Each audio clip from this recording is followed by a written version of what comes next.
దీపావళి దీపావళి పండుగ గురించి మనం తెలుసుకోబోతున్నాం. ఇప్పుడు దీపావళి పుట్టుక అనే కథ ద్వారా దీపావళి పండుగ ఎలా జరుపుకుంటున్నాం, ఎలా ఈ పండుగ మొదలయ్యింది అనే కథను ఇప్పుడు తెలుసుకుందాం. ప్రాచీన కాలంలో భూమి మీద దుష్టశక్తులు చాలా పెరిగిపోయాయి. వాటిలో ముఖ్యమైనటువంటి రాక్షసుడు నరకాసురుడు. అతను భూమిపై గాక పాతాళంలో నివసించేవాడు. అక్కడ నివసిస్తూ దేవతలపైన అలాగే మానవులపైన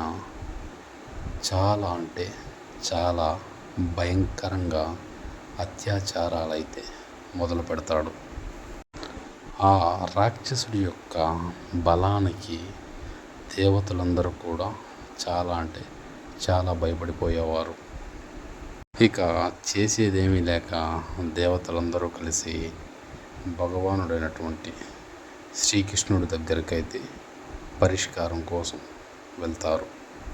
వెళ్ళి నరకాసురుడు చేసేటువంటి అఘాయిత్యాలన్నింటినీ శ్రీకృష్ణ భగవానుడికైతే చెబుతారు దేవతలు. అప్పుడు శ్రీకృష్ణుడు వారితో ఇలా మాట్లాడతాడు. దుష్టుడు ఎంతటి బలవంతుడైనా సరే సత్యం ముందు నిలబడలేడు అని వారందరితో చెబుతాడు.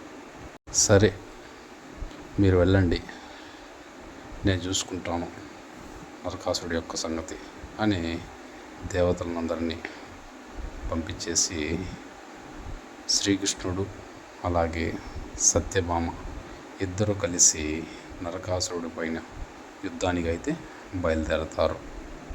యుద్ధం శ్రీకృష్ణుడికి మరియు నరకాసురుడికి ఘోరాతి ఘోరంగా భయంకరంగా జరుగుతూ ఉంటుంది. ఆకాశమంతా మెరుపులు, మేఘాల గర్జన, అగ్ని జ్వాలలు ఇలా భయంకరంగా జరుగుతూ ఉంటుంది యుద్ధం. చివరికి అశ్వని నక్షత్రం ఉన్న కృష్ణ పక్ష చతుర్దశి రోజున నరకాసురుడినైతే శ్రీకృష్ణుడు చంపేస్తాడు. ఆ రోజు నుంచి ప్రజలందరూ ఆనందంతో దీపాలను వెలిగించారు. చీకటి మీద వెలుగు విజయం సాధించింది అని దీపావళి జరుపుకుంటున్నారు.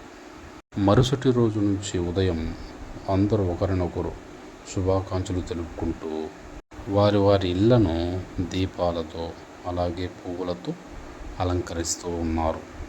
అదే రోజు నుంచి ప్రతి సంవత్సరం ప్రజలందరూ కలిసి దీపావళి పండుగను జరుపుకుంటూ ఉన్నారు.